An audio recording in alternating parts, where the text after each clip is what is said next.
Hello. Today we are going to discuss layouts, modules, and widgets. And the first topic will be the layouts. This will be how you want your page to appear. Do you want it to be in one column, two columns, three columns, or do you want to utilize a toggle? In order to add any of these layouts, modules, or widgets to your page, you have to click on the item itself and hold it and then drag it. In this particular instance, you're able to just add it to where it drops here. Typically, if you already have layouts or modules or widgets present and you click to add something, you will have to drag it until you see this red to blue line pop up. That means that you are able to drop that particular section. If you are wanting to add a toggle, it is a little bit different than adding these columns. So the columns allow for basically for the format of your page to be set up. Do you want everything to appear in just one column? Do you want to have a list of information into separate columns, or would you like to have an image on the left side and information on the right side? The toggle allows you to minimize or maximize the information that is present. So in order to do a toggle, you would click the title, add the title here. The options on the right side allow you to expand this toggle on open. This is basically saying, do you want it to already be open when you click on the page, or do you want to have to open it manually? So I'm going to click to expand this toggle on open, click apply, and then where you have drop here in any of these sections, you can drop your modules or your widgets into those sections. So for this particular instance, we're going to go ahead and we're going to add a text editor, and I'm going to drop it here. So now it shows that there is a text editor in this widget. I'm going to add an image to the two columns. So on the left side, I'm going to add an image. And on the right side of it, I'm going to add a text editor. And in the top section, I'm going to add a code object. So we'll discuss all of these different options here. For the code object, you have the ability to add basically formatting that will link it somewhere else. So I'm able to add information here and either link it to an audio file, and it will come up with an audio player, or I'm able to link it to YouTube so that a YouTube video will pop up, or I can add coding for Facebook, and you can see your Facebook feed on here. For our purpose today, we're going to add a YouTube video. I am going to YouTube and finding the video that I am wanting.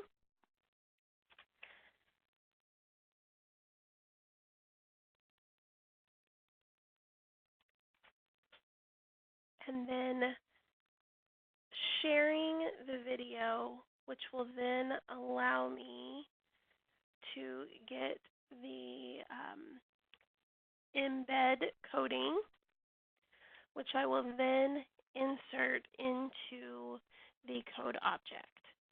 So once I have copied and pasted that information here, I'm going to click apply.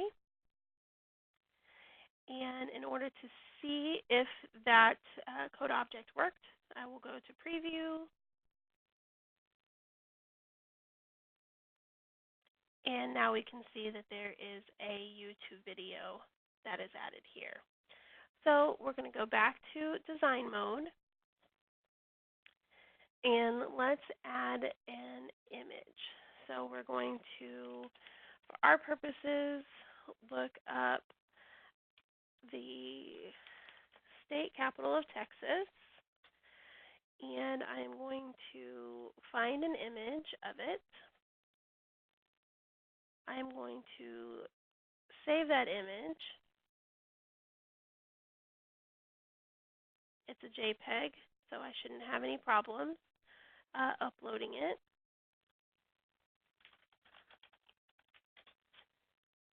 I'm going to click in this section to upload an image.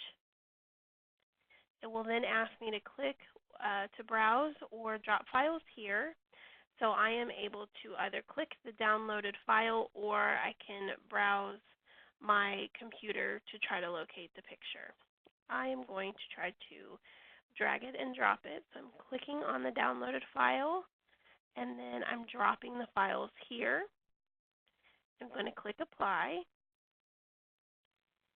And now there's a picture of the state capitol here. If I want to make this picture smaller, in the 2-column and the 3-column, you will see a kind of division between the 2 columns. It's gray. If I hover over it, it turns blue. So I am able to minimize this section to make it a bit smaller, which will then increase the amount of space that I have on the text editor. So if I want to add information here,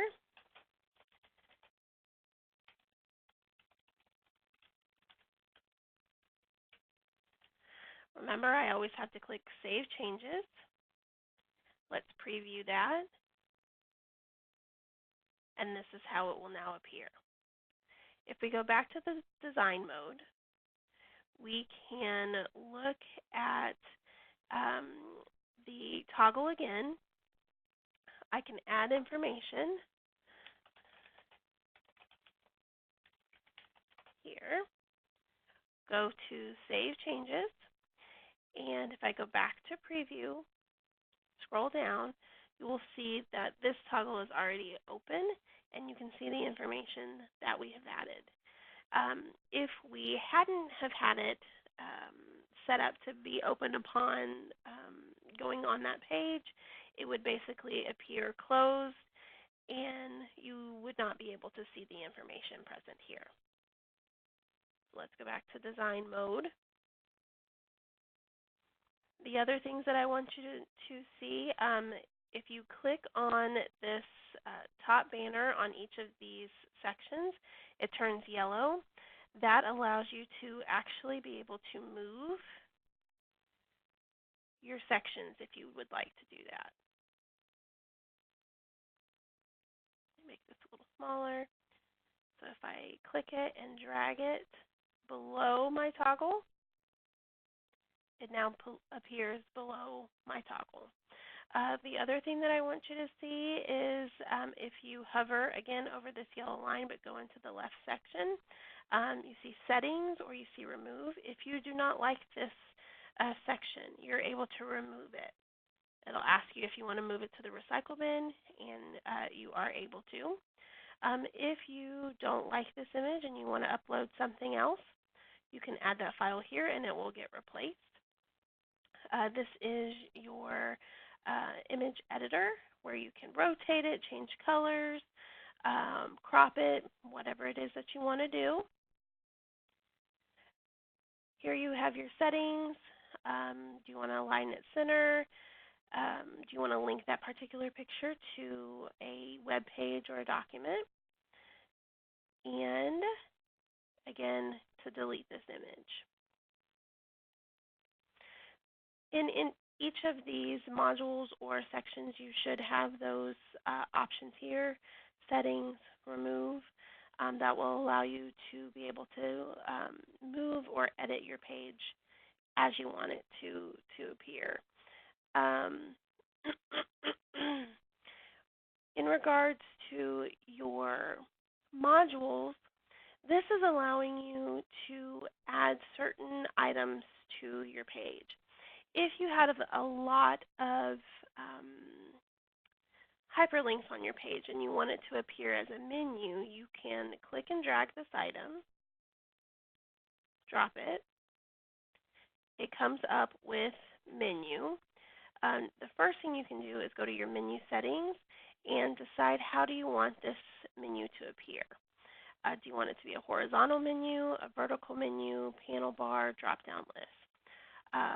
That changes the appearance of the menu itself. I typically will do a panel bar, and I'm going to click to apply.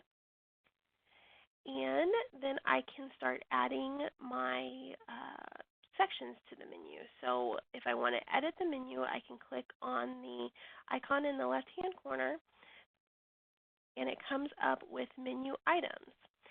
Here I can click on, right-click on menu, and I can add an item above, add an item below, add a sub-menu item, so a menu within a menu, basically, or edit the menu item. So in this instance, I don't necessarily want it to say menu, so I can edit the menu item. We'll just call this one Capital of Texas. I can add a particular page to this menu if I'd like, or I can attach it to a file here. To attach it to a file, I can click on the file icon.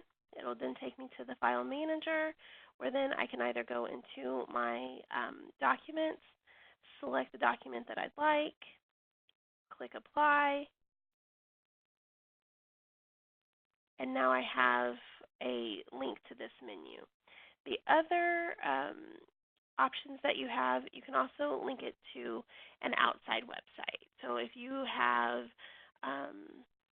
a place that you are getting payments and you want your constituents to be able to get to this outside website from your website, this would be a way to get that done. So again, we're going to apply this. I'm going to add another menu item. I'm going to add it below, and we'll just call this Austin. Go to File, click on Upload if the document is not it's not present in your file manager. It will then take you to the Upload area. You'll click on Select, and then it will take you to your desktop. So I'm just going to add a form here. Now I'm going to upload it. Now it has been uploaded into my menu. I'm going to click Apply, and now it's present there.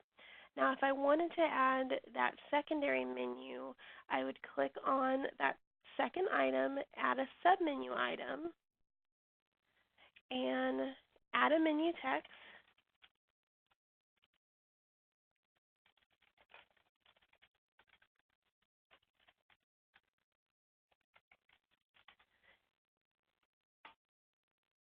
And then I could go ahead and select a page. And so now this particular menu text will attach to this particular web page within your county's website. So I can click to open it in a new window, and then I'm going to click Apply, and then I'll click Save. So here we see, here is my first section where I can click on Capital of Texas. My second section has Austin, but then it also has Texas Association of Counties listed below it. So you're able to do really anything with these menus. The next one we're going to talk about is the form builder. So this is what you will add if you would like to have contact forms added to your page. It should help decrease the amount of spam that is present. It will also um, make sure that there are no emails that are being rejected from your domain because you will be setting up how you want this particular contact form to come in to you. Once you have added the module for the contact form, a new tab populates down in that pink banner. You will see drop down, radio button, check boxes, comments, email field, text field, divider, submit. So you have a multitude of options that you can utilize for this form. For our purposes, let's go ahead and do a email field. So I'm going to click on email. I'm going to drag it and drop it. Then it populates with that information.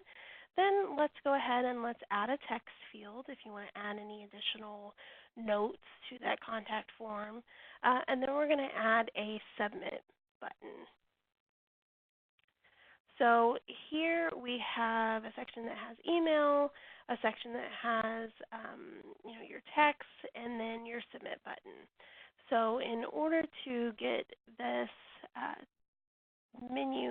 this form to work, you have to edit the settings.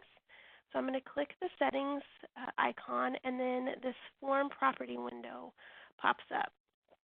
So you are going to have to enter in an email address here, who you want the sender to be once that contact form comes through. So questions at yourcounty.com, info@yourcounty.com, whatever you're wanting that to be. You can have it have a email subject here.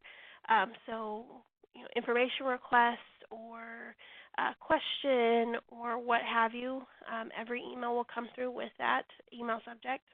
And then who you want those email results to go to. You cannot have the same email in this first field and this second field. They have to be different. You can add spam protection here. You can add a confirmation message when the constituent submits the form to come up, such as thank you for submitting your request, or you can link it to a web page within your project manager. You also have the ability to change the text box heading here. You can click on the icon that is to the right of these lines. It will pop up with what the heading appears, and we can change that to whatever it is that we would like to. And you can indicate if you want the field to be required or not. You always have to press apply. It changes that information. This field will populate for that public-facing site, and they can enter in whatever they want. And then once they're done, they can click the submit button. Again, you can add any of these fields that you want to. It just depends on how you want it to look. The other thing that we want to talk about is the calendar. Most of you should have a page, probably your public notices, that has the calendar present. It will already have all of the settings with it, but if you don't, we can drag this item, drop it, and your calendar should pop up. In order to get your calendar's settings correct, you want to go to this blue banner here and go to the settings. You're going to click that, and then it gives you some options. You can do a month view, agenda view, day view, week view. You can go to add a new record for how you want these different events to appear. So if we have Commissioners Court's meetings, we can have it be red on the calendar. You're going to click the check mark to insert it, and now it's a part of your options for when you're creating those events. If we want to add another one for dockets, we can add that here. Change the color to yellow. We're going to click that check sign again, and let's say we want to add one for foreclosures as well.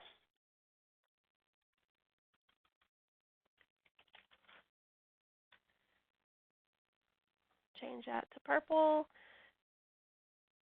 check sign, and then we're going to click apply. So in order to add an event to your calendar, you're going to click on the specific date. You're going to add a new event, and in the type, we can have the drop-down menu come up. Select your options here, CC meeting, dockets, foreclosures. In the field right above it, it's going to show the date. It automatically sets up as an all-day event. If you want it to be at a certain time, uncheck all day, and then add a start time. In this particular version of the editor, you have to have an end time as well. You're going to click your subject here. So let's say we're going to do Commissioners Court meeting here. Within the description, we typically will add the agenda and make it linkable. So type out your information, click on hyperlink once it's been highlighted, and then you always want to make sure that your link text comes up, and you'll add a tooltip that is for ADA purposes. You want to make sure that the items on the screen are readable by a screen reader for somebody who is utilizing that. So here I'm going to type agenda,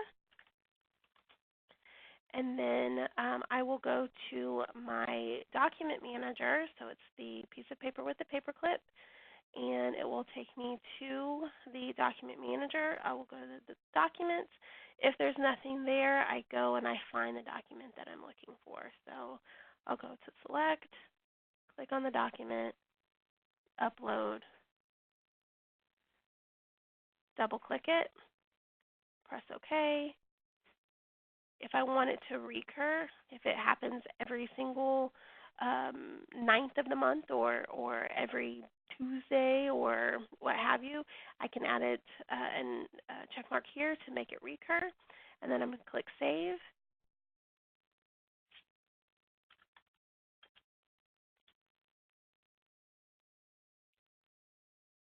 And it comes up with the start time, what the name of the meeting is. I can then go to Preview to see how it will appear.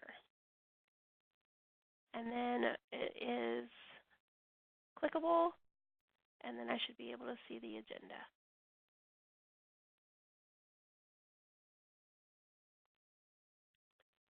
So let's close that out.